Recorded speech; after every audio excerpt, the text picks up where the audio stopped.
Hello friends, എല്ലാവർക്കും സുഖമാണെന്ന് വിശ്വസിക്കുന്നു. ഇന്ന് ഞാൻ വളരെ എളുപ്പത്തിൽ ഉണ്ടാക്കാൻ പറ്റുന്ന ഹെൽത്തി ആയിട്ടുള്ള ഒരു സ്മൂത്തി എങ്ങനെയാണ് പ്രിപ്പയർ ചെയ്യുന്നതെന്ന് കാണിക്കാനായിട്ടാണ് വന്നേക്കുന്നത്. അപ്പൊ നമുക്ക് വീഡിയോയിലേക്ക് കടന്നാലോ. സ്മൂത്തി ഉണ്ടാക്കാനായിട്ട് വേണ്ട സാധനങ്ങൾ ഞാൻ ഒരു പാത്രത്തിൽ ഓട്സ് എടുത്തിട്ടുണ്ട്. ഞാൻ ഒരു 3 സ്പൂൺ ഓട്സ് ആണ് എടുത്തേക്കുന്നത്. അതൊരു 15 മിനിറ്റ് ഞാൻ സോക്ക് ചെയ്ത് വെച്ചിട്ടുണ്ട്. ഓട്സും അതുപോലെ തന്നെ കാഷ്നട്ടും ബദാമും അത് ഞാൻ സോക്ക് ചെയ്ത് വെച്ചാണ്. ബദാം സോക്ക് ചെയ്ത് വെച്ചിട്ട് അതിന്റെ തൊലി കളഞ്ഞെടുത്തിട്ടുണ്ട്. പിന്നെ വേണ്ടത് ഈന്തപ്പഴം. ഈന്തപ്പഴമാണെന്നുണ്ടെങ്കിൽ ഞാൻ അതിന്റെ കുരു കളഞ്ഞിട്ടാണ് എടുത്തത്. നല്ല ഹണി മിക്സ് ആയിട്ടുള്ള ഈന്തപ്പഴമാണ്, ഭയങ്കര മധുരമായിരിക്കും, അതുകൊണ്ട് ഞാൻ കുറച്ചേ എടുത്തിട്ടുള്ളൂ. പിന്നെ ഫ്രൂട്ട്സ് ആയിട്ട് ഞാൻ എടുത്തത് ആപ്പിളാണ്. നിങ്ങൾക്ക് വേണമെന്നുണ്ടെങ്കിൽ ആപ്പിൾ എടുക്കാം. ആപ്പിൾ ഇല്ലാന്നുണ്ടെങ്കിൽ ഏത് ഫ്രൂട്ട് വേണമെങ്കിലും നിങ്ങൾക്ക് യൂസ് ചെയ്യാവുന്നതാണ്. പഴം ഉണ്ടെങ്കിൽ പഴം, അല്ലെങ്കിൽ അവക്കാഡോ, അങ്ങനെ ഏത് ഫ്രൂട്ട് വേണമെങ്കിലും യൂസ് ചെയ്യാം. അപ്പൊ നമുക്ക് ഈ സാധനങ്ങൾ മിക്സിയുടെ ജാറിലേക്ക് ഇടാം. ആദ്യമേ തന്നെ ഞാൻ ഓട്സ് ഇടുവാണ്.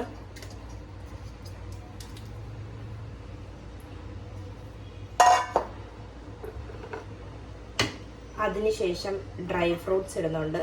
നിങ്ങളുടെ കയ്യിൽ ഏതൊക്കെ ഡ്രൈ ഫ്രൂട്ട്സ് ഉണ്ട് ആ ഡ്രൈ ഫ്രൂട്ട്സ് എല്ലാം നിങ്ങൾക്ക് യൂസ് ചെയ്യാവുന്നതാണ്. ഞാനിപ്പോൾ ബദാമും കാഷ്നട്ടും മാത്രമാണ് എടുത്തേക്കുന്നത്.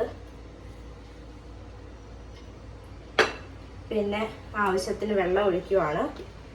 വെള്ളം ഒഴിച്ച് വേണമെന്നുണ്ടെങ്കിൽ ഉണ്ടാക്കാം, അല്ലാന്നുണ്ടെങ്കിൽ പാൽ യൂസ് ചെയ്താണെങ്കിലും ഉണ്ടാക്കാം. ഞാൻ പാൽ അങ്ങനെ ഉപയോഗിക്കാറില്ല, അതുകൊണ്ടാണ് ഞാൻ പാൽ ഉപയോഗിക്കാതെ വെള്ളം എടുത്തത്. നിങ്ങൾക്ക് വേണമെന്നുണ്ടെങ്കിൽ പാൽ യൂസ് ചെയ്യാവുന്നതാണ്. പിന്നെ ഇത് ഹെൽത്തി ഡ്രിങ്ക് ആയതുകൊണ്ട് തന്നെ ഞാനത് ഷുഗർ ആഡ് ചെയ്യുന്നില്ല, മറിച്ച് ഞാൻ ഹണിയാണ് യൂസ് ചെയ്യുന്നത്. ഹണിയും നിങ്ങളുടെ മധുരത്തിനനുസരിച്ച് എടുക്കാവുന്നതാണ്. ഞാനിവിടെ 2 സ്പൂൺ ഹണിയാണ് എടുക്കുന്നത്. പിന്നെ ബ്ലെൻഡ് ചെയ്തതിന് ശേഷം നിങ്ങൾക്ക് മധുരം കുറവാണെന്നുണ്ടെങ്കിൽ കുറച്ചുകൂടെ ഹണി ചേർത്ത് കൊടുക്കാവുന്നതാണ്. അപ്പം നമുക്കിതൊന്ന് ബ്ലെൻഡ് ചെയ്തതിന് ശേഷം വരാം. സ്മൂത്ത് ഞാൻ ഇത് ബ്ലെൻഡ് ചെയ്ത് കൊണ്ടുവന്നിട്ടുണ്ട്. ഞാനിത് ഒരു ഗ്ലാസ്സിലേക്ക് മാറ്റുവാണ്.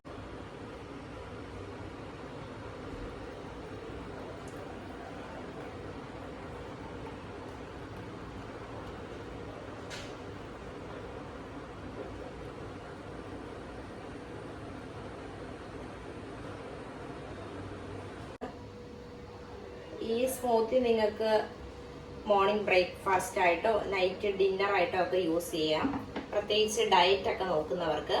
അതുപോലെ തന്നെ ഓഫീസിലൊക്കെ പോകാനായിട്ടൊക്കെ എഴുന്നേക്കാൻ ലേറ്റ് ആവുകയാണെന്നുണ്ടെങ്കിൽ പെട്ടെന്ന് പ്രിപ്പയർ ചെയ്യാൻ പറ്റുന്ന ഒരു സ്മൂത്തിയാണ്. അപ്പൊ നിങ്ങൾ ഇതെല്ലാം ട്രൈ ചെയ്ത് നോക്കിയിട്ട് അഭിപ്രായം അറിയിക്കണം. അടുത്തൊരു വീഡിയോ ആയിട്ട് വീണ്ടും വരുന്നവരെ ബൈ ബൈ.